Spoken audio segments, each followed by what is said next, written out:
Vamos a intercambiar ideas ahora sobre políticas sociales y por eso ya están con nosotros Andrés Scagliola, director nacional de Política Social, a mi izquierda, y Pablo Audala, diputado del Partido Nacional, a mi derecha. Buen día, bienvenidos. Buen día, gracias por la invitación. Gracias por estar acá. Con mucho gusto, gracias a ustedes. Bueno, vamos a comenzar con 3 minutitos para cada uno y después arrancamos más o menos con un tiempo ahí parejo para los dos, intercambiando ideas. Yo la primera pregunta que les quiero dar, el disparador es el típico, ¿no? Si bien el Frente Amplio maneja los logros en materia social en estos 10 años, porque es todo un gobierno del Frente Amplio, por más que fueron 2 administraciones distintas, me gustaría preguntarles, y si querés arrancamos con vos, Andrés, ¿qué se logró en este quinquenio, en estos 5 años en materia social? ¿Cuáles fueron los avances? Sí, bueno. Si querés enrabar, obviamente que vas a tener que enrabar cosas que ya se venían haciendo, ¿no? Sí, bueno, en primer lugar, muchas gracias por la invitación. Creo que es muy bueno esto de generar este espacio para debatir sobre las políticas sociales y los logros. Creo que esta campaña, en buena medida, es sobre las propuestas que hacemos, pero también la credibilidad que tenemos para hacer y para realizar esas propuestas. Y en parte tiene que ver con esos logros que vos mencionabas. Podemos proponer determinadas cosas para el próximo quinquenio porque se han realizado algunas en este. En particular de este quinquenio destaca la continuidad de reformas iniciadas en el primer gobierno de la izquierda, sin lugar a dudas.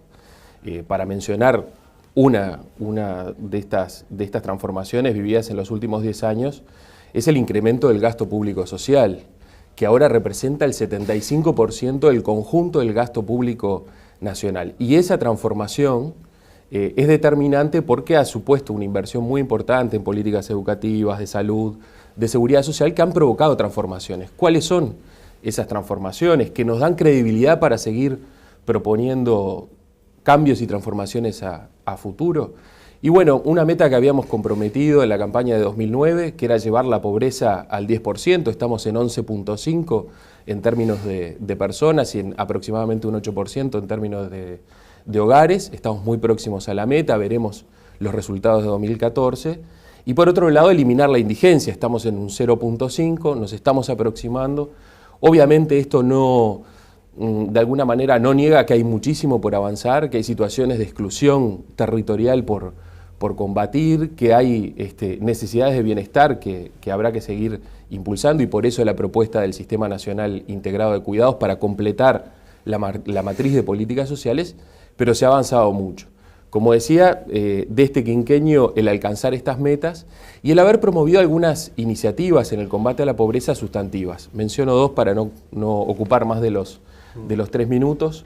Una es una refocalización muy importante de la tarjeta Uruguay Social y de las asignaciones familiares. Visitamos más de 100.000 hogares para constatar su situación y para evaluar si esos hogares eran aplicables o no a estas transferencias monetarias. O sea que hoy las transferencias monetarias van a los hogares que de verdad necesitan estas transferencias. Y por otro lado se iniciaron 3 programas prioritarios, que son programas de cercanía, que acompañan a la familia, no solo a los individuos, sino a la familia en una trayectoria de inclusión social. Yo diría que en términos de políticas y en términos de resultados, estos son los principales avances de este quinquenio. Bueno, Pablo, ¿qué tienen para decir de lo que ha hecho o no ha hecho el Frente Amplio en materia de políticas sociales en estos años? Yo creo que en estas cosas no hay que hablar en blanco y negro, no hay que hablar en términos de que está todo bien o que está todo mal, porque eso es alejarse de la realidad.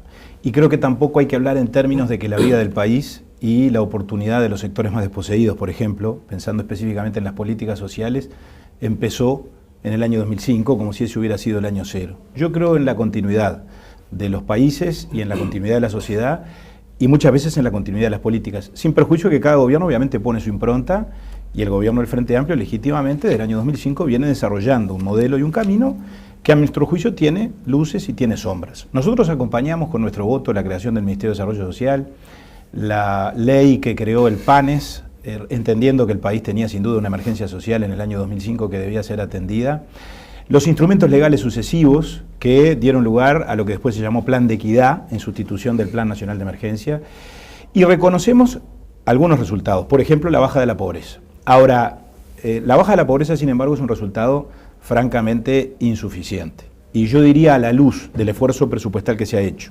El presupuesto del MIDES actualmente son aproximadamente 200 millones de dólares por año, es mucho dinero y nos parece muy bien que se gaste eso, y si hay que gastar más, que se gaste más.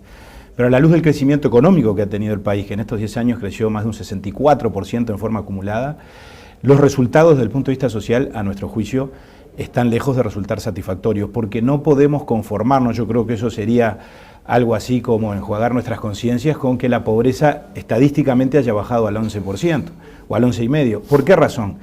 Porque la pobreza implica un enfoque unidimensional de la realidad social, es decir, es medir la realidad de los hogares o la realidad de las personas a partir estrictamente del factor monetario, del ingreso, y de un ingreso que es absolutamente ficticio, porque la canasta básica no alimentaria, que es la que fija la línea de la pobreza, son 7.400 pesos por mes. Está claro que eso es una ficción. Es muy difícil sostener que una persona que gana 8.000 ha dejado de ser pobre. La pobreza o la realidad social, la inclusión, yo creo que en el Uruguay hoy no hay menos exclusión, ni tampoco hay más inclusión, sobre todo en términos relativos, a la luz del esfuerzo presupuestal y de la inversión que se ha hecho. Notoriamente ahí tenemos un debe enorme. Los estudios multidimensionales que se han hecho indican una realidad bien diferente y bastante más preocupante de lo que surge del índice de la pobreza. Hace pocos días se conoció, por ejemplo, un informe del Centro Interdisciplinario para la Infancia y la Pobreza de la Universidad de la República, que indica que desde el punto de vista de las necesidades básicas insatisfechas, es decir, desde un abordaje más multidimensional, ahí la pobreza se nos dispara del 11 al 35%. El llamado Atlas Sociodemográfico, que el propio Ministerio de Desarrollo Social, en base a los resultados del censo del 2011, realizó, indica exactamente lo mismo. Indica que hay más de 1 millón de uruguayos que tienen 1, 2 o 3 necesidades básicas insatisfechas, aun cuando formalmente o estrictamente no puedan ser considerados pobres porque están por encima del índice de pobreza de acuerdo a lo que estadísticamente establece el Ministerio de Desarrollo Social. Otros estudios indican lo mismo. Yo creo que el Ministerio de Desarrollo Social ha tenido aciertos, pero ha tenido problemas de gestión muy severos. El propio informe de evaluación y monitoreo, lo dejo planteado, que se conoció en el año 2012, yo no conozco uno posterior, señala severos cuestionamientos desde el punto de vista del diseño de las políticas, desde el punto de vista de la definición de la población objetivo y desde el punto de vista de muchos aspectos que hacen al gerenciamiento de las políticas públicas. Ya se pueden empezar a responder, pero quiero avanzar un cachito y igual hablar de presente, en este caso también es hablar de futuro inmediato. ¿Cuáles deben ser las prioridades para los próximos 5 años en materia social? Pablo, y vamos con okay. Después. Bueno, allí vamos más al terreno de los programas y de las propuestas programáticas. Nosotros lo que estamos diciendo es mantener el gasto social, por supuesto, es decir, desde el punto de vista de la participación presupuestal, en eso coincidimos, que el Ministerio de Desarrollo Social tiene hoy. Por cierto, esos rubros presupuestales nos proponemos mantenerlos, pero nos proponemos naturalmente avanzar en el camino de un enfoque, como yo decía, multidimensional, a partir de la convicción de que no alcanza con la asistencia monetaria, no alcanza con pagar 500.000 asignaciones familiares o las que sean, no alcanza con la tarjeta alimentaria, si a eso no le agregamos un conjunto de políticas que deben complementarse y que por definición son complementarias y que tienen que ver con la educación y que tienen que ver con la vivienda y que tienen que ver también con atender a una franja intermedia, que es lo que podríamos catalogar la clase media-baja, es decir, hay otro estudio de la Facultad de Ciencias Sociales que dice que hay cerca de 400.000 uruguayos que estrictamente están por encima de la línea de pobreza, pero que se caen en cualquier momento porque tienen una situación de trabajo y de estudio similar a la de quienes viven por debajo de la línea de pobreza, a ese 11% del que se hablaba hoy. Bueno, y para esos sectores hay que tener políticas. Nosotros, por ejemplo, estamos proponiendo un programa que se llama Estamos Contigo, que apunta a esa clase media-baja, que por lo tanto está en una situación de fragilidad importante y a la cual nosotros proponemos también a esos pagarle asignaciones familiares de las que se pagan hoy.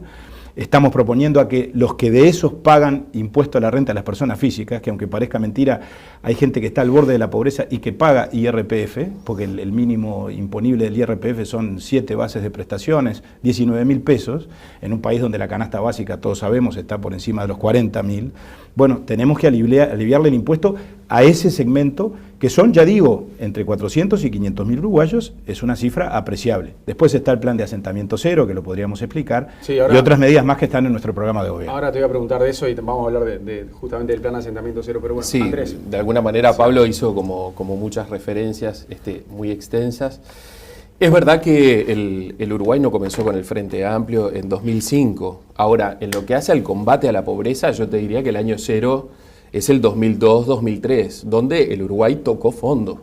Y eso me parece que hay que reconocerlo. Después de las administraciones democráticas que sucedieron al periodo de la dictadura, en 2002-2003 el Uruguay tocó fondo en términos de pobreza. Entonces, hoy se plantean dos cosas. Se plantea, estamos insatisfechos en el combate a la pobreza. Bueno, los resultados obtenidos en el combate a la pobreza por el Frente Amplio son los mejores de toda nuestra historia. Por lo pronto, de toda nuestra historia, desde el año 85 hasta acá, con una diferencia. Nosotros partimos en 2004, la referencia anterior al comienzo del gobierno del Frente Amplio, con un 39.9% de pobreza y un 4.7% de indigencia. Hoy estamos en 12% de pobreza y en 0.5% de indigencia. Un desempeño mejor al del Partido Nacional cuando le tocó gobernar liderando el gobierno, porque después cogobernó con los gobiernos colorados, que en su momento partía de niveles inferiores. O sea que hoy hablar a la mitad, ¿no? ¿Eh? Bajamos a la mitad igual. No, ustedes no bajan. Comenzaron en el año 90 con 25.5 de pobreza y lo terminaron con 18%. 15. Con 18%, no, tengo las estadísticas aquí presentes. Y la indigencia la comenzaron con 3.3 y la bajaron a 1.3. Yo reconozco que hubo una baja tanto de la pobreza como de la indigencia en el gobierno del Partido Nacional, pero no se compara con la baja en estos años. Entonces, obviamente, nosotros también estamos insatisfechos con nosotros mismos y quisiéramos efectivamente caminar hacia un país que no tenga personas debajo de la línea de la pobreza y, por supuesto, y mucho menos personas en situación de indigencia, que nos estamos aproximando a esa situación. Hay otros factores que Después inciden allí también, ¿no? Pablo dice, la exclusión continúa. E incluso afirma más, y estaría bueno aportar, cuando uno hace una afirmación, aportar algún dato. Sí. ¿No? Entonces dice, hay más personas en situación de exclusión. ¿Cómo lo mide? Porque necesidades básicas insatisfechas, de lo que es comparable en estudios que nosotros hemos promovido, lo tengo acá y veo que Pablo ha incorporado en el debate esto, porque cuando Analía Piñeirúa me decía, no, la perspectiva de las necesidades básicas insatisfechas, bueno, pero es que el estudio lo hicimos nosotros. Nosotros estamos preocupados por avanzar en mediciones de la pobreza que vayan más allá de la línea monetaria, que es la que siempre utilizó el Partido Nacional. El Partido Nacional no presentaba este tipo de estudios sobre necesidades básicas insatisfechas. Pero entonces dice, aumentó la exclusión.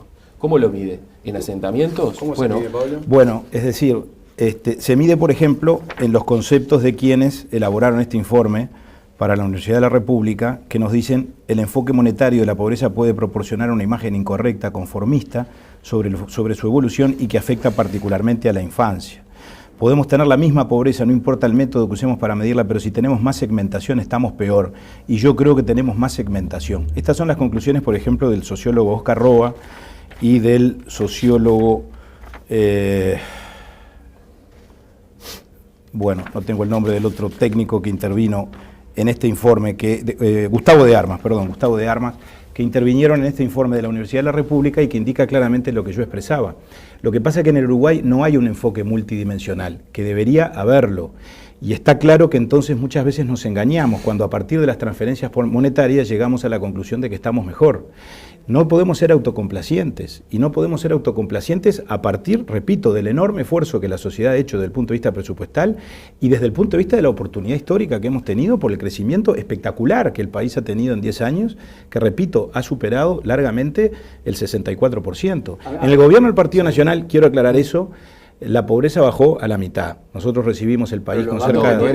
No, pero bueno, eso lo tenemos que chequear. Yo me manejo... Sí, yo me manejo con los del Instituto de Estadística, ¿verdad? Y los del Instituto de Estadística indican que bajamos al 15% y que recibimos el país con cerca de 700.000 pobres y lo entregamos con 350.000. Pablo, te corto un segundo porque Andrés tenía que seguir con la línea de las prioridades también, ¿no? Sí, no, pero yo creo que quisiera subrayar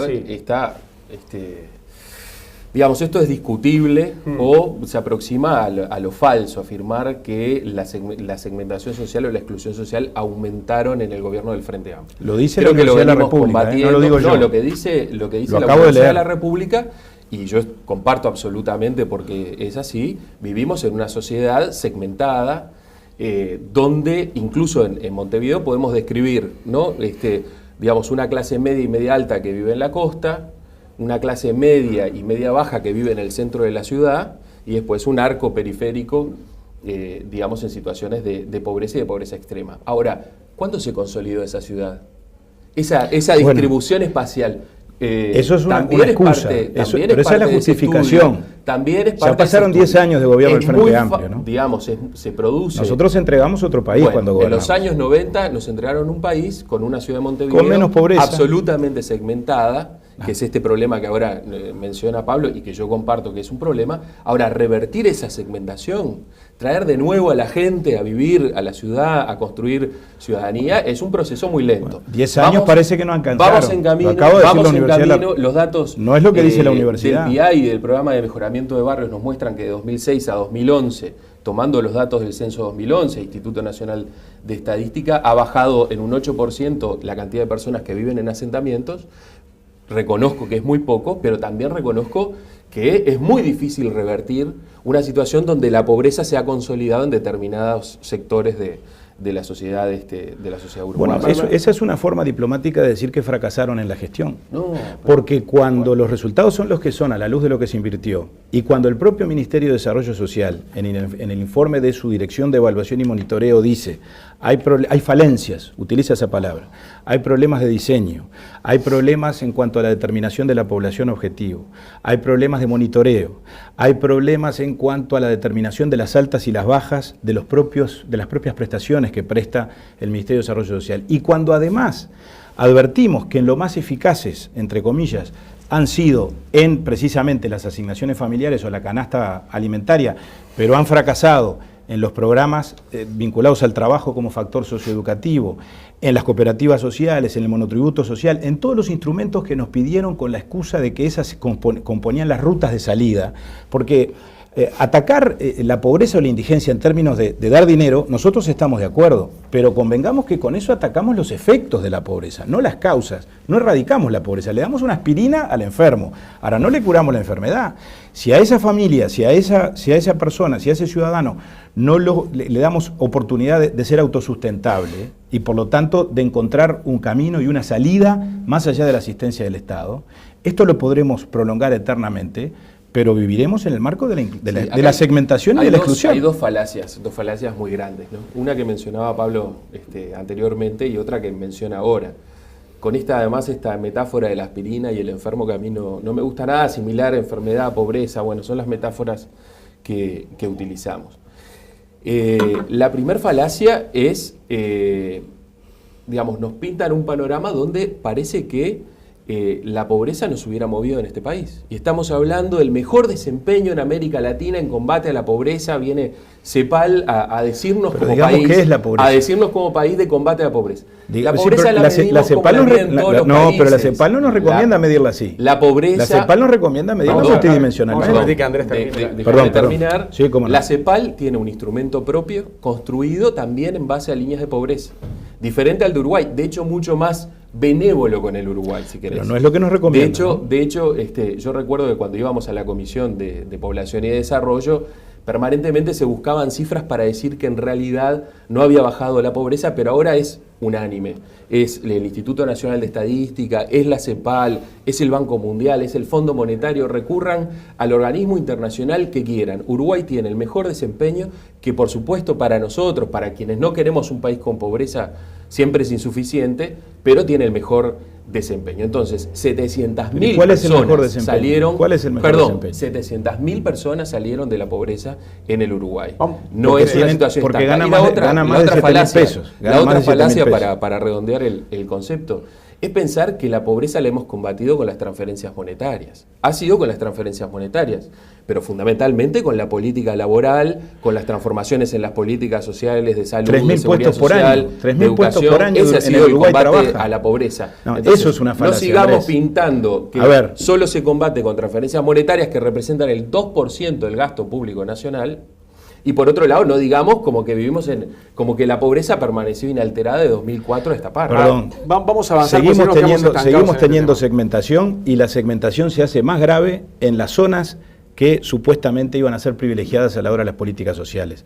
Porque en Montevideo, por ejemplo, la situación de quienes tienen necesidades básicas insatisfechas se agrava en el municipio A y en el municipio G. Lo reconoció el ministro Lesker, en el Cerro y en la zona de Sayago y de Colón y de Peñarol. Allí llega hasta el 50 y hasta el 60%.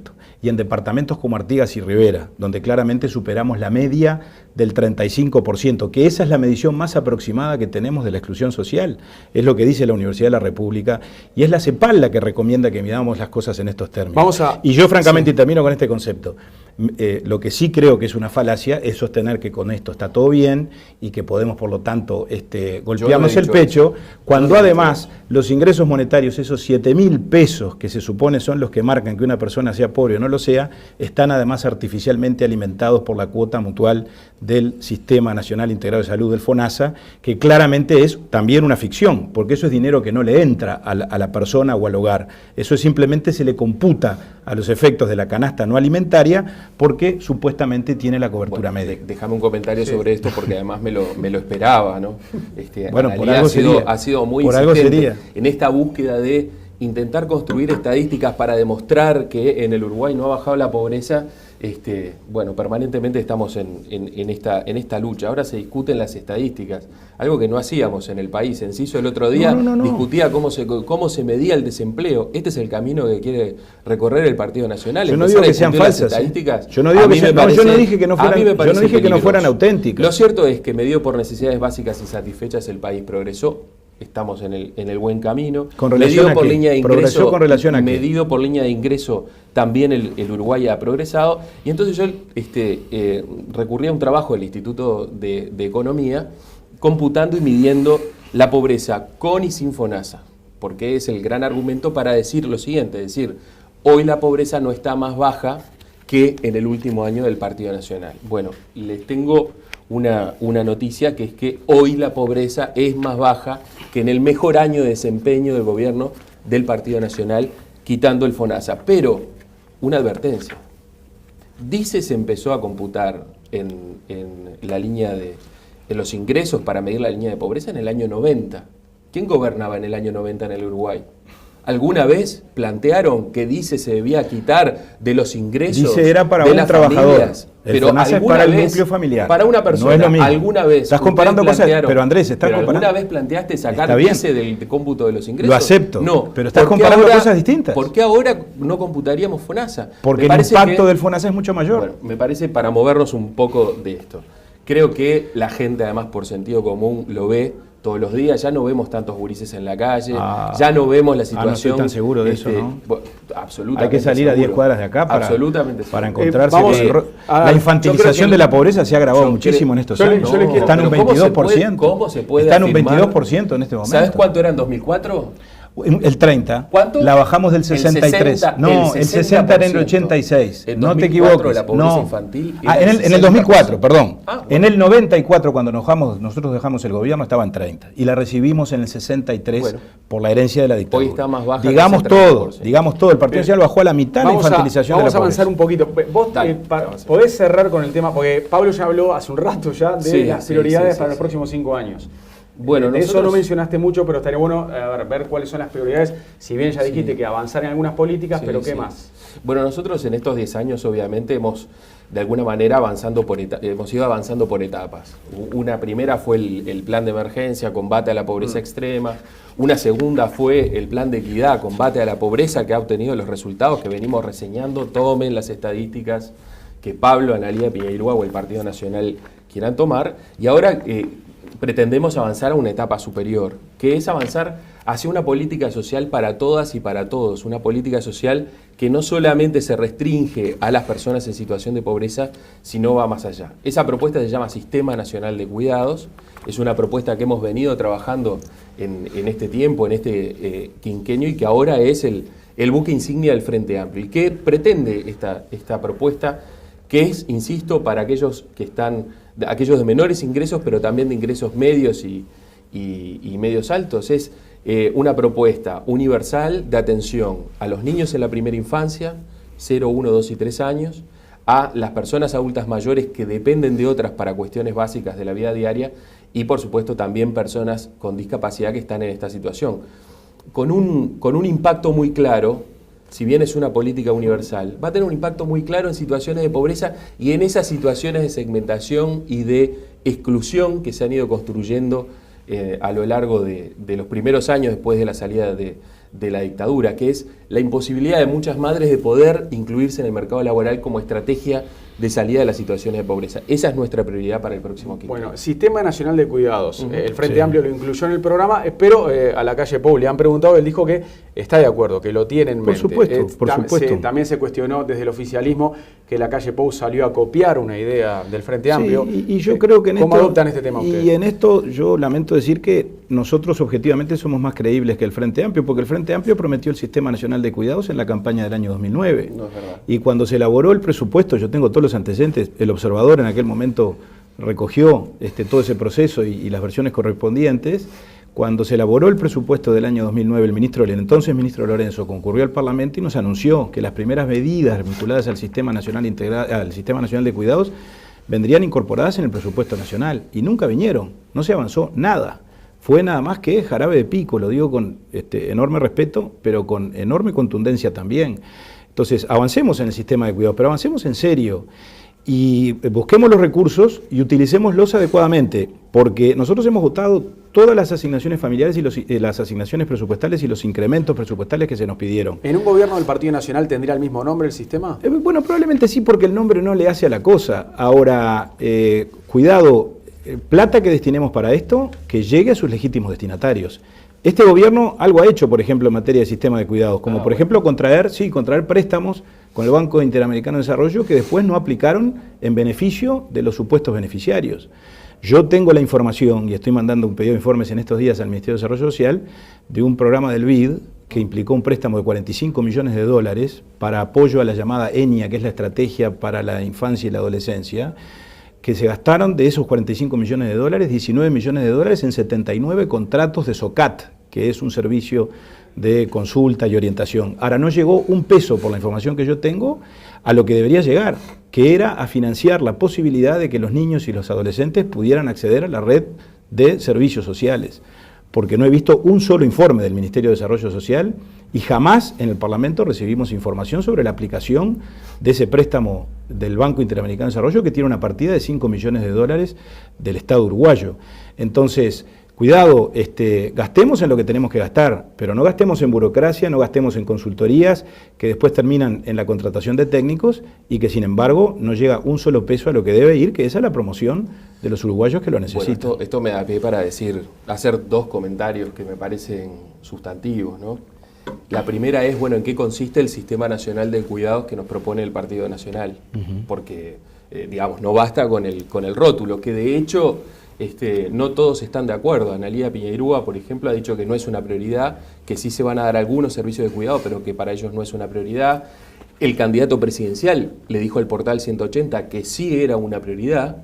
Ahora Pablo recupera el nombre, pero me gustaría que se explayara sobre los servicios que va a brindar. Nosotros claramente estamos diciendo extensión de licencias y de medio horario de cuidados para padres y para madres. Estamos diciendo cuidado universal para niños de 2 y de 3 años, universal para todos los niños y niñas del país en esas edades. Estamos diciendo cuidados domiciliarios para las personas adultas mayores y las personas con discapacidad, una fuerte inversión en cuidados domiciliarios y hablando también de servicios de teleasistencia y de centros diurnos, es decir, una inversión muy fuerte, $240 millones en el quinto año en el despliegue de estas políticas.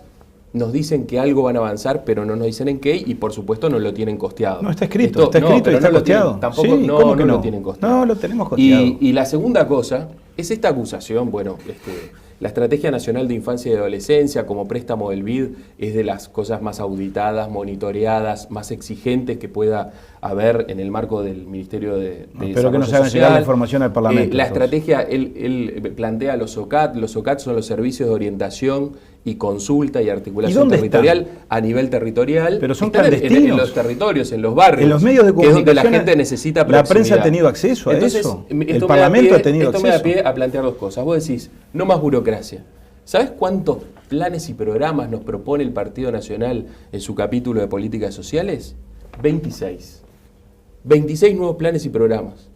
Entonces, No le si viene esto bien es nada a achicamiento de la burocracia pública, y me parece increíble. Bueno, si puedo contestar eso. Después si vamos a todo el programa, bueno, ahí ya tenemos, mirá, tenemos una infinidad de planes y programas que me imagino que alguien los va a dirigir.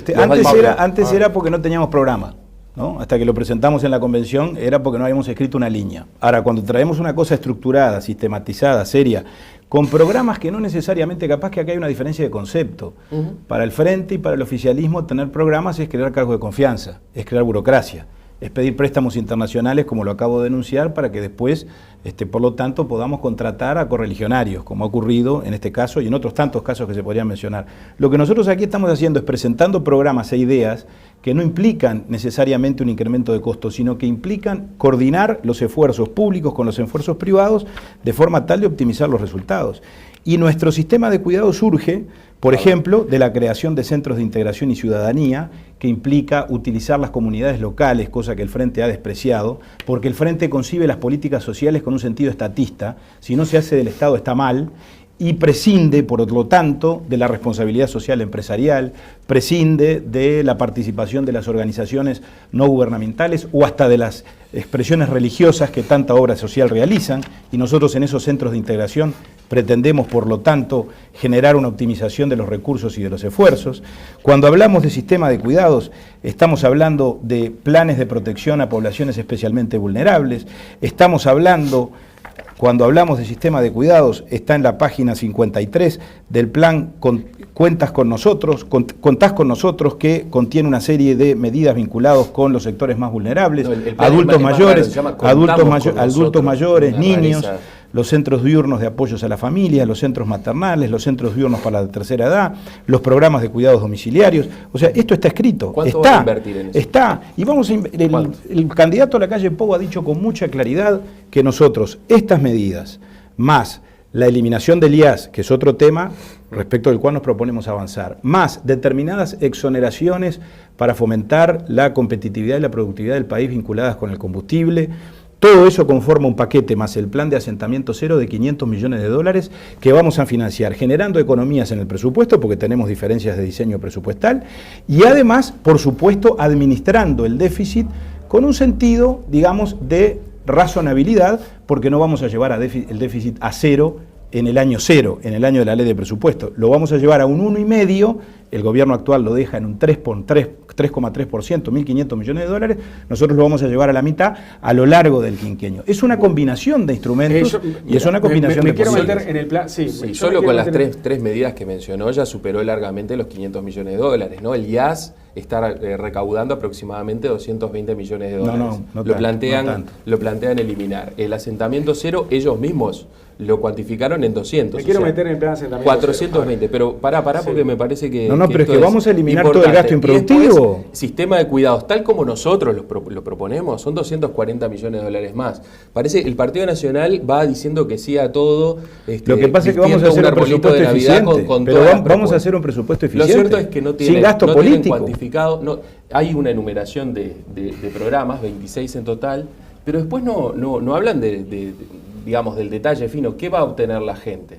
Digamos, de todos estos servicios que él ha mencionado, incluso ¿Puedo decir que hay una diferencia en cuanto a detalle fino en el programa del Frente? Y bueno, nosotros estamos planteando para todos los niños de 2 y de 3 años, atención universal, grupos de 4 y de 8 horas, en cuidados domiciliarios estamos proponiendo 15 horas. Ahora, pero 15 Andrés, horas semanales la pregunta de que se atención hacen los ciudadanos. Es decir, déjame terminar. Pero ¿y por qué no lo hicieron en 10 años? Déjame terminar. En 10 años, ¿por qué no lo hicieron? Estamos hablando de servicios concretos para la gente y de beneficios concretos. Acá hay un después de 10 años interminable de planes y programas que yo te adelanto algo. Si les tocara gobernar, pondrían a un responsable político en cada uno de estos programas. Pero es más complicada la cosa. Si vos ves en el programa... 10 años nada de eso hicieron. Si vos ves en el programa asentamiento, eso es falso, ¿no? Nada de lo que estás diciendo. 4, la mayor extensión del plan CAIF de toda su historia, 50.000 gurises estamos atendiendo ahora, de 25 años, la mayor extensión... En el gobierno del Partido Nacional se crearon 125 CAIF. Bueno, pero es que tú después hablas de falacias, pero estás incurriendo en una falacia atrás de la otra. La mayor extensión del plan CAIF en toda su historia, extensión a 14 eso semanas. No es verdad. Vos lo votaste en el Parlamento, me imagino, la extensión de licencias maternales a 14 semanas Sí, sí. y el medio horario de cuidado. Que lo acaban de está en reglamentar, marcha. lo acabamos de reglamentar. El programa pero está en marcha desde enero.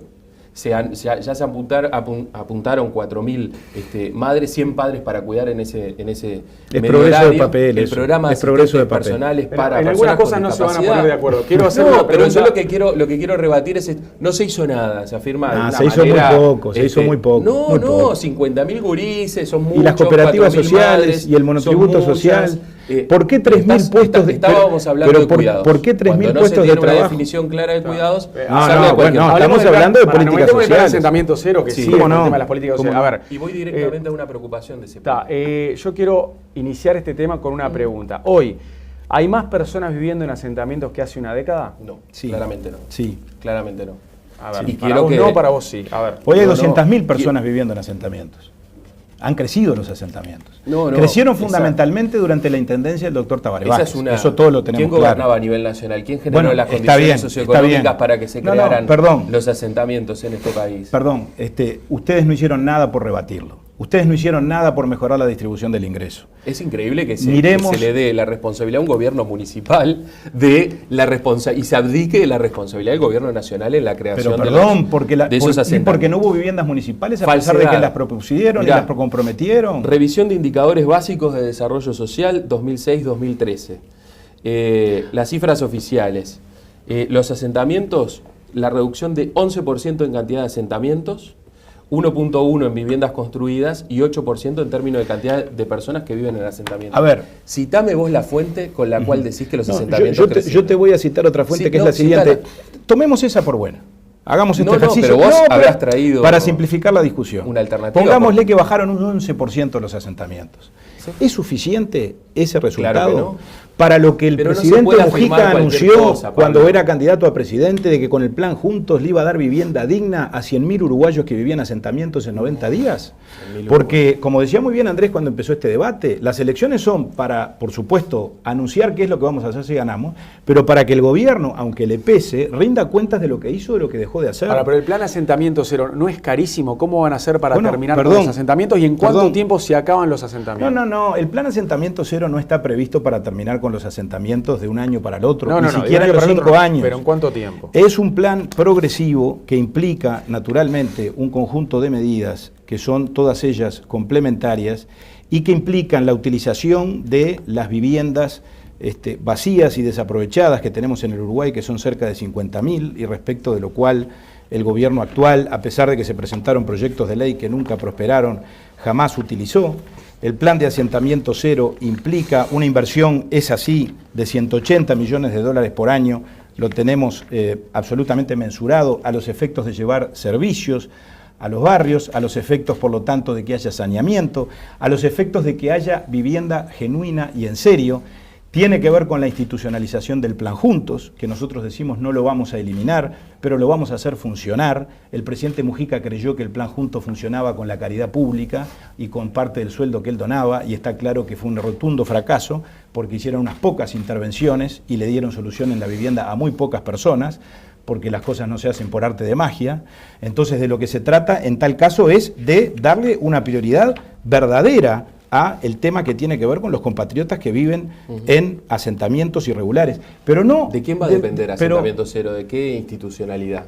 Bueno, el plan asentamiento cero va a depender, vamos a crear la institucionalidad correspondiente, dependerá del Ministerio de Vivienda, Ordenamiento Territorial y Medio Ambiente, porque el plan Juntos también el propósito es que pertenezca al Ministerio y a la repartición que tiene competencia en materia de vivienda. ¿Para qué sirvió el plan Juntos? Y bueno, sirvió para darle respuesta a 1.500 familias, ¿no?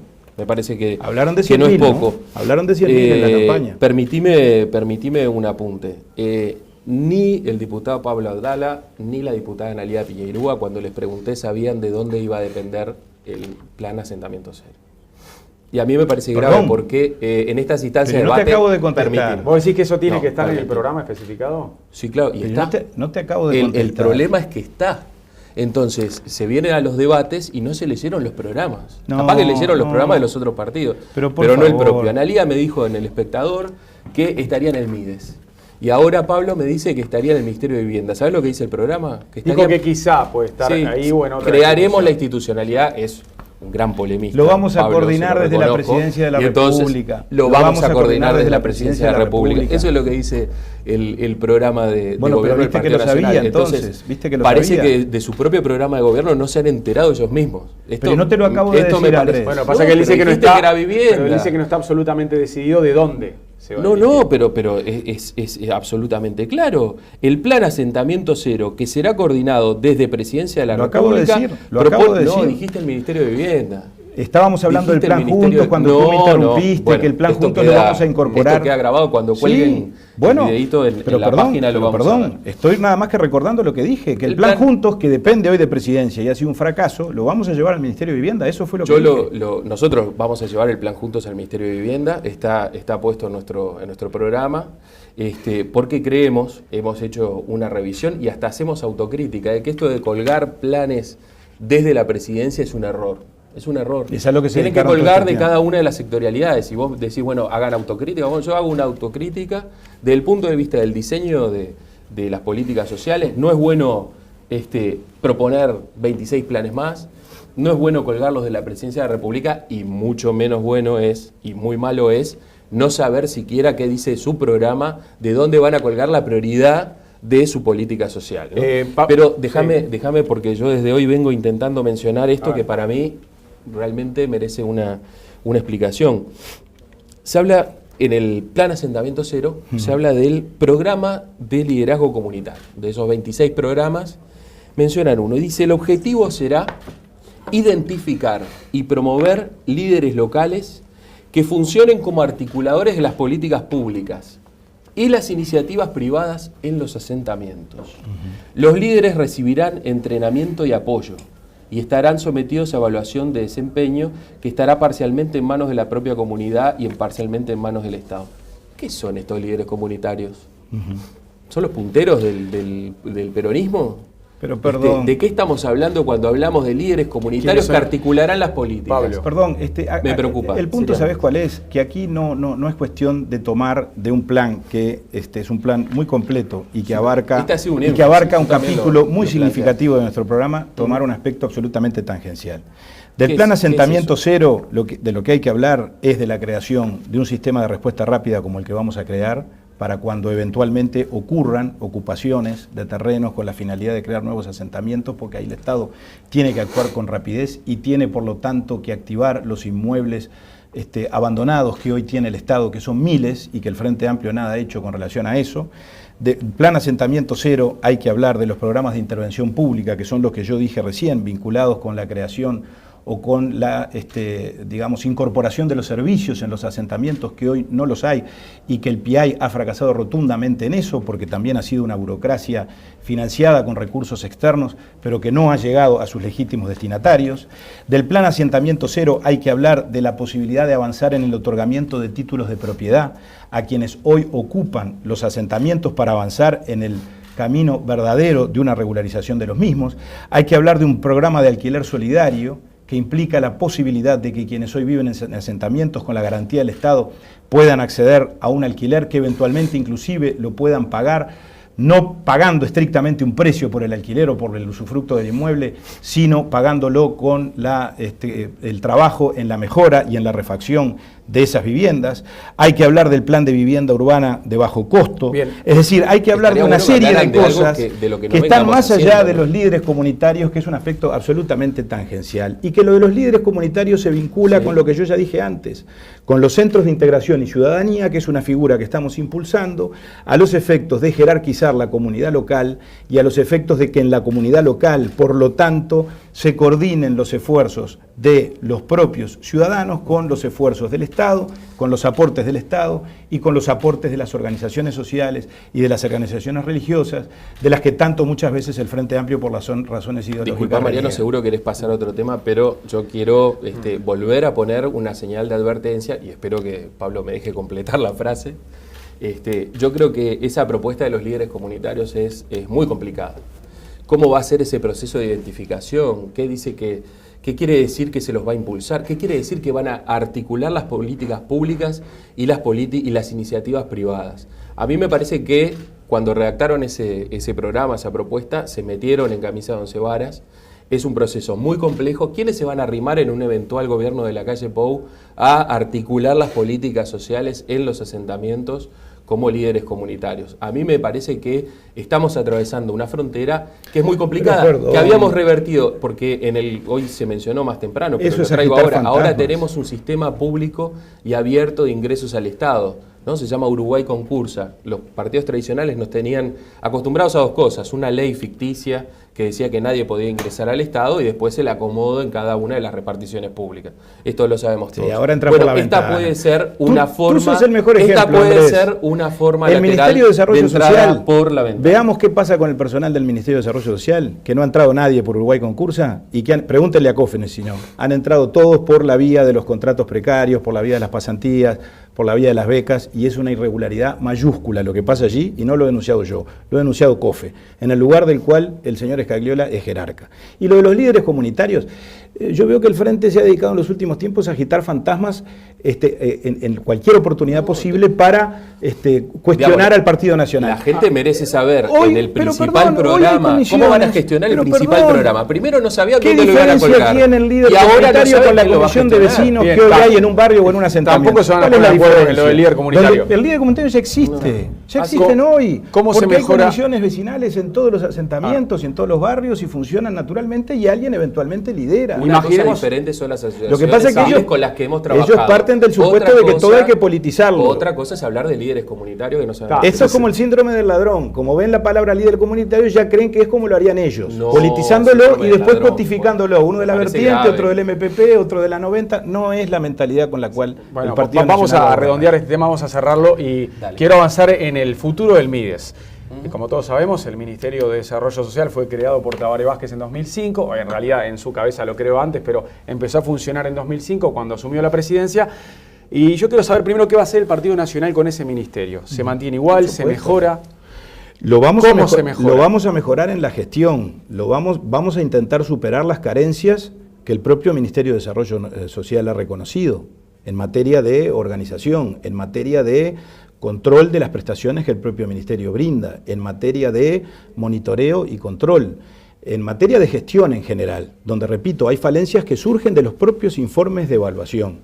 Vamos naturalmente a avanzar en un proceso de presupuestación de sus funcionarios y en eso tenemos que trabajar con COFE, porque en ese aspecto el Ministerio de Desarrollo Social realmente deja muchísimo que desear. Yo diría desde los peores ejemplos del gobierno del Frente Amplio y de la actual administración en materia de precarización del trabajo de los propios empleados del Ministerio. Y mirá que no estoy inventando nada, han ido ellos por el Parlamento en cada rendición de cuentas procurando su regularización. En esos aspectos, por supuesto, vamos a intentar mejorar las cosas, o las vamos a mejorar. Y por supuesto, lo que vamos a intentar también es después desarrollar políticas efectivas que naturalmente pasen por una coordinación con los demás ámbitos del Estado que inciden directamente en la reforma social y en los resultados sociales, empezando por los órganos de la educación, naturalmente, siguiendo con el INAU.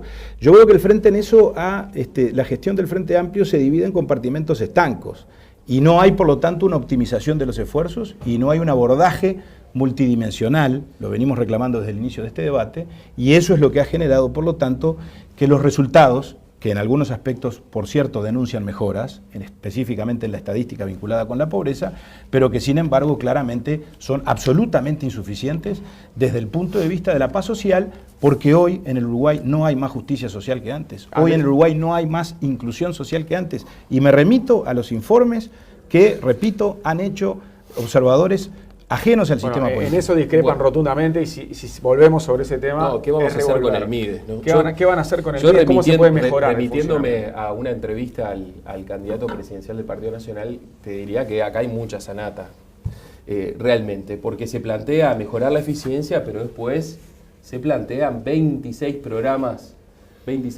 nuevos. De todos esos programas, buena parte van a estar colgados de presidencia, con lo cual, ¿qué estrategia de fortalecer el MIDES es colocar tu principal política social en un ministerio que no es el Ministerio de Desarrollo Social? Se habla de la compartimentación y la fragmentación. Ese es un problema de todo el Estado, de cualquier Estado, de cualquier país del mundo. Lo hemos ido combatiendo, creamos el Gabinete Social, creamos el Consejo Nacional de Políticas Sociales. Hoy existen mesas interinstitucionales en cada uno de los departamentos que coordinan las políticas sociales. Y bueno, acá está el resultado de estos últimos 5 años de gobierno. Yo, a riesgo de que vaya con algún apunte, se lo voy a regalar a Pablo. Por primera vez hay una visión integrada de las políticas, y yo de las políticas sociales. Por mi programa de gobierno. Buenísimo, porque no tenía la versión no lo ha leído completo. Y no la versión. Como un intercambio de banderines entre los capitanes. Pero déjame decir esto, sí. Tenemos un acuerdo fundamental. En el próximo presupuesto, seguro el Partido Nacional votará con el gobierno del Frente Amplio, votará la regularización del conjunto de los trabajadores del MIDES. El hecho de que solo una parte sea presupuestado se explica por el nacimiento del MIDES, un nacimiento sobre la marcha para poder implementar el plan de emergencia, y yo no voy a negar, ni frente a ti, ni la audiencia, que ahí hay un problema importante que merece. Hicimos varios intentos, se han hecho concursos, recién se dijo que no se había hecho ninguno, se han hecho concursos a través de Uruguay Concursa, pero todavía falta mucho. Seguro vamos a contar con el Partido Nacional para poder darle estabilidad y regularizar la situación de las funcionarias y de los funcionarios del MIDES. Nosotros pensamos en un MIDES para todas y para todos, que deje de ser el Ministerio de la Pobreza y pase a ser el ministerio abanderado de la principal estrategia de inclusión social que tenemos para el Uruguay, que es el Sistema Nacional de Cuidado. Les quiero preguntar sobre el futuro de algunas leyes y sobre todo si están de acuerdo. Bueno, evidentemente vos sos frente amplista, estás de acuerdo, pero si arrancamos con vos, si están de acuerdo con mantener políticas igualitarias en materia sexual, como por ejemplo la del matrimonio igualitario.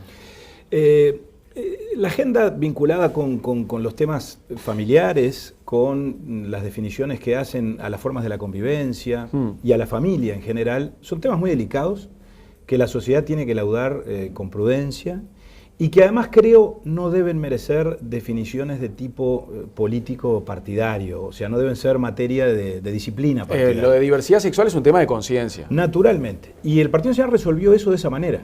Cuando se trató la ley del aborto, cuando se trató la ley de matrimonio igualitario, hubo votos, en el caso del aborto, por una coincidencia natural, todos los diputados votamos en contra, un senador votó a favor, pero no porque hubiera un disciplinamiento. Y en el caso del matrimonio igualitario hubo votos a favor y votos en contra. Los que votamos en contra no lo hicimos a partir del concepto de no reconocer la realidad, de no reconocer de que claramente la diversidad sexual debe tener expresión y la diversidad familiar debe tener expresión en la legislación, pero diferimos, y ahí hay que ser muy cuidadoso a la hora de las valoraciones, en el instrumento jurídico. Nosotros estamos dispuestos a legislar, reconociendo que en el caso de, digamos, de las parejas del mismo sexo, había un vacío legal en cuanto a los aspectos patrimoniales, sucesorios, económicos. No estuvimos de acuerdo en la fórmula.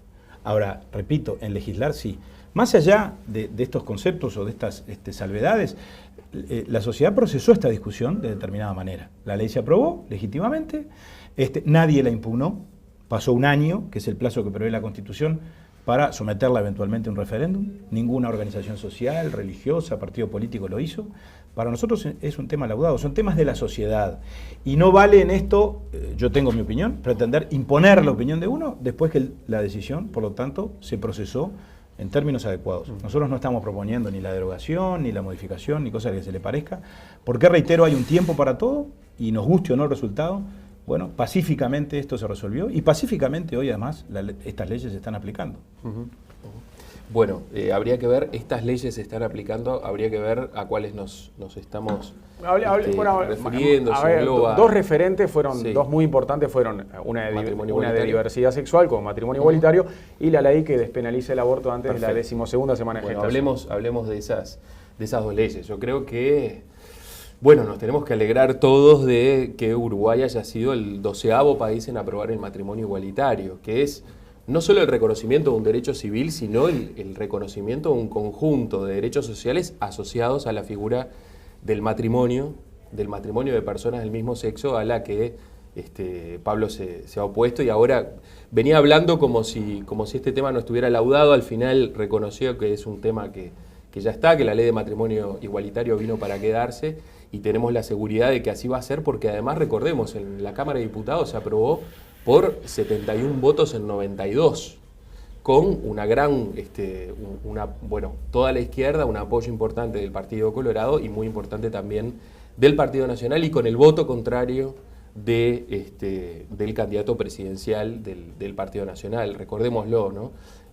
Porque bueno, así se ha parado frente a nuestros derechos, y ahora también hablo en primera persona, hablo por las personas gays, lesbianas, bisexuales y trans como hombre gay.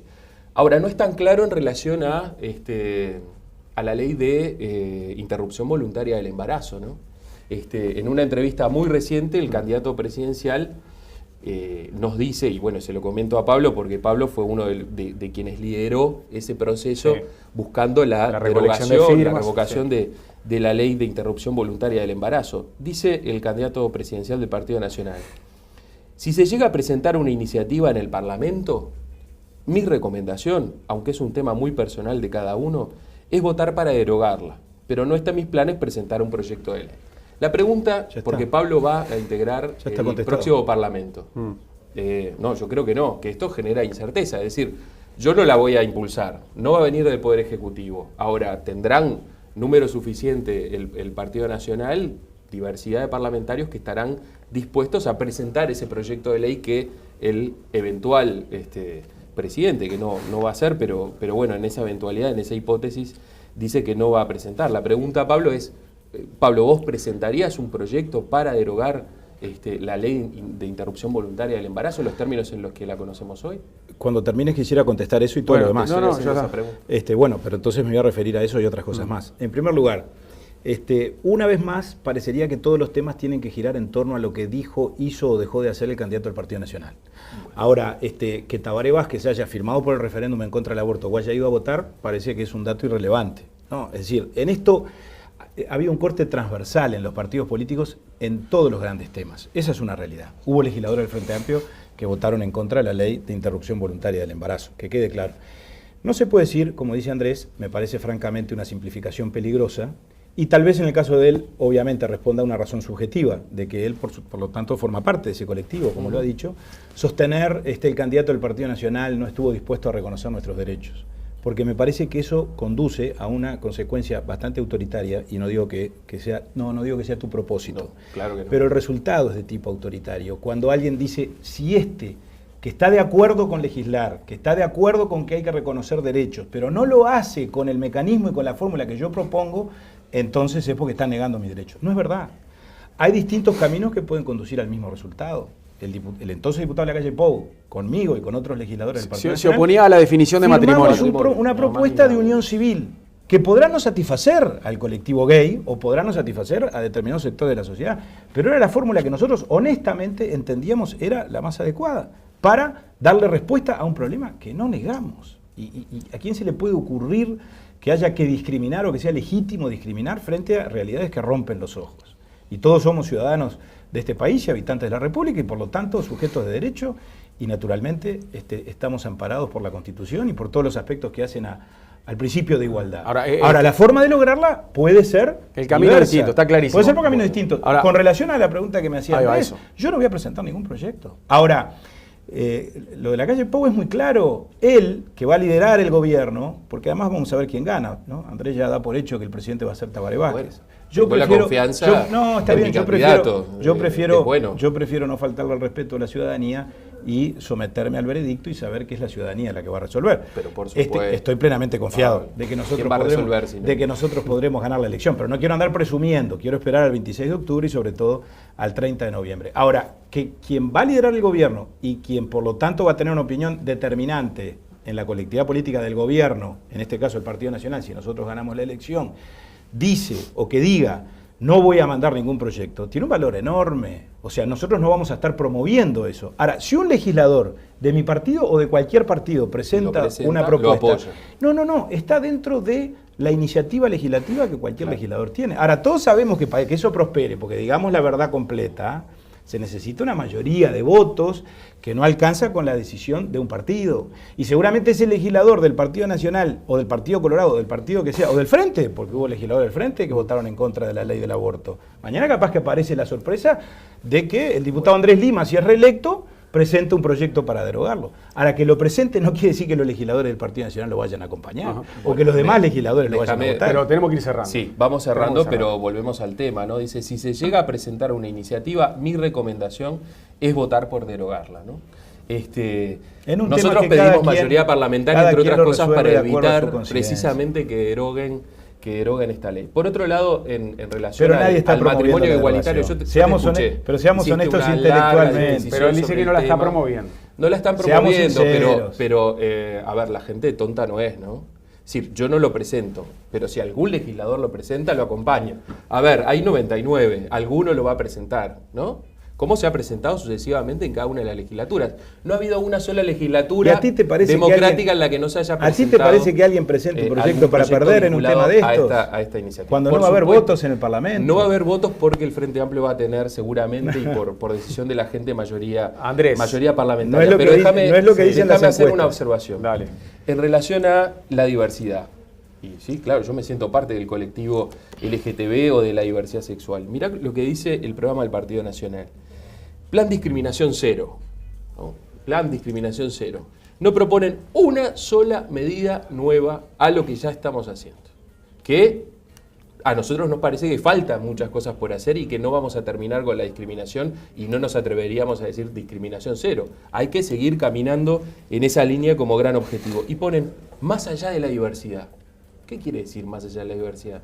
Que la diversidad ahora ya quedó más allá de la diversidad. Y después no hay una sola referencia que diga gays, lesbianas, bisexuales, trans. ¿Sabes qué dicen? Dicen minorías sexuales, personas con comportamientos estigmatizados, núcleos familiares no tradicionales.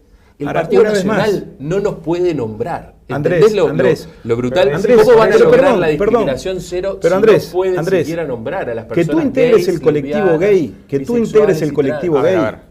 ¿Verdad? Sí. O sea, por supuesto, no te ¿Qué hace... es el colectivo? Yo soy una persona gay. Bueno, o que tú seas una persona gay, si lo querés poner en esos términos. Como tú sos heterosexual. No te da menos derechos que nadie, pero tampoco te da más derechos en términos de reclamarnos a nosotros de qué forma tenemos que definir las cosas. Ahora, pero yo hago la observación, lo comparto con la gente, la gente lo dirá. ¿Con qué derecho tú podés indicarle al Partido Nacional, nada menos, que es una colectividad política demasiado importante, ¿no? Y que además está en condiciones de acceder probablemente al gobierno en el próximo periodo, de qué forma tiene que llamar a los temas? Tú podrás reprocharme que nosotros no abordamos el tema, o que lo eludimos, o que somos indiferentes. No somos indiferentes, porque además ahí, entre otras cosas, no solo hablamos del colectivo gay, hablamos de los discapacitados, que ustedes no han cumplido la ley de los discapacitados y no la han reglamentado. Y hablamos de la población afrodescendiente, en la cual yo trabajé mucho junto al diputado Bango, y ahora ustedes no han empezado a cumplir. Pero la ley no se cumple. Señores. Y tanto que han hablado del colectivo trans, por ejemplo, que estuvieron en la Comisión de Legislación del Trabajo, y ningún legislador de tu partido presentó un proyecto para darle una codificación al colectivo trans, salvo en la ley de empleo juvenil, ahí sí. Ahora, desde el punto de vista de las vacantes del Estado, no. Hubo un ensayo en el Ministerio de Desarrollo Social que lo discutimos porque eso requiere ley, ¿verdad? Por un aspecto formal. Ahora, digo, si son tan reivindicadores de las minorías sexuales y de los trans, por ejemplo, ¿por qué en 10 años no promovieron una ley similar a la de los discapacitados o a la de los afrodescendientes? No lo hicieron. Entonces, después que no me señalen a mí. Seguramente con tu firma. Entonces, pero después no se quejen de que nosotros, en vez de decir gays y trans, decimos minorías sexuales. Bueno, muchas formas de expresar. Les quiero agradecer por haber venido y nos vamos a ver, ¿podrán en 30 segundos responderme una última pregunta básica para cerrar? Una idea, y no se pongan a debatir ahora porque no terminamos más. Bueno, esto era un debate. Sí, esto es un debate. Vamos a lo que vinimos, ¿no? Vinieron a eso, es verdad. Pero no, para cerrar, en realidad quiero que nos digan, a ver, de qué manera se puede integrar de verdad a los más vulnerables a la sociedad uruguaya, a los que están peor, a los que están en el horno, ¿está? Económicamente y socialmente, ¿cómo se los puede integrar? Yo puedo contestar primero para no aludir. En serio, sí. Y me comprometo a no aludir, porque estoy seguro que después Andrés, que es un hombre leal, más allá de las diferencias, no me aludirá a mí como para que prolonguemos el debate. Pero yo creo que hay que apostar, sin duda, a las políticas sociales, naturalmente, en términos de socorrer a quien más lo necesita y en términos de combatir, sí, la pobreza desde el punto de vista de los ingresos como medida mínima e indispensable.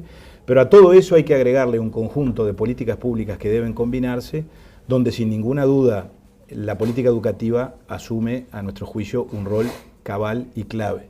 Nosotros no vamos a lograr mejorar nuestra sociedad, no vamos a lograr mejorar el desarrollo humano de la sociedad, que se ha caído mucho en estos años, porque el índice del PNUD, no lo mencionamos antes, en el año 2006 estábamos en el lugar 41 y caímos al lugar 53, cosa por el estilo, más o menos, pero del 40 y tanto al 50 y tanto. No vamos a lograr más desarrollo humano en el Uruguay si no solucionamos el tema de la educación, si no creamos un sistema educativo que nos ayude a formar ciudadanos en condiciones de igualdad, a darles aptitudes para desarrollarse en la vida, a poder autosustentarse y valerse por sí mismos sin necesitar algún día de la asistencia o del socorro del Estado. Si no avanzamos en ese camino, repito, creo que vamos a seguir atacando los síntomas, pero no vamos a atacar el tema de fondo de manera cabal, más allá de quién gobierna o a quién le toque gobernar. Andrés, para cerrar, ¿cómo hacemos para incorporar a la sociedad a los más sumergidos? Bueno, qué hábil declarante, Pablo, ¿no? Ahora me comprometiste a no hacer alusiones a lo que vos decís, pero no lo voy a hacer, y no lo voy a hacer. Nosotros tenemos un proyecto que ataca distintas desigualdades. Reconocemos que hay una desigualdad que es la socioeconómica, pero también está la situación de las personas migrantes, de las personas afrodescendientes, de las personas trans que por su identidad de género que no eligen, están condenadas a la exclusión más brutal que registre este país. Obviamente de niños y niñas, de personas mayores. Es decir, nosotros reconocemos que hay una situación de distintas desigualdades que muchas veces se potencian y por tanto nuestro enfoque ha sido en estos 5 años y será en los próximos 5 años a atacar el conjunto de las desigualdades que hacen que las personas, más allá de lo que diga la Constitución y la ley, no sean iguales ante la ley, sino que exista en esta sociedad, como todos sabemos, distintos niveles de discriminación, ¿no? Nuestra gran propuesta vertebradora, una vez que hemos combatido la pobreza, que 700.000 personas viven esa vida, y esta va a ser la única alusión a lo que tú dijiste, esa vida autónoma, ese valerse por sí mismo en la sociedad, hoy para 700.000 personas que salieron de la pobreza es una realidad, ¿no? Incluso quisiera decir, los pobres no son pobres porque quieren, los pobres eso está claro. O porque no trabajan, los pobres trabajan y mucho, lo que pasa es que muchas veces lo hacen en condiciones de informalidad o tienen grandes problemas en los cuidados y este es el núcleo que nosotros hemos identificado, el nudo. No va por más condicionalidades a las transferencias, más contraprestaciones. Los hogares, sobre todo en situación de pobreza, están liderados por mujeres que tienen niños a cargo, que a veces tienen adultos mayores o personas con discapacidad. El Sistema Nacional de Cuidados nos va a permitir caminar a una sociedad mucho más integrada en términos de derechos, pero también mucho más integrada en términos de equidad de género. Esa es la propuesta del Frente Amplio. Andrés, Pablo, muchas gracias por venir, fueron muy amables, ¿eh? Gracias a ti, Mariano. Y estuvo jugoso el intercambio. Sí, yo creo que sí. Que haya sido útil. Que pasen bien. Amigo. Un gustazo. Chau, Andrés. Muy amables.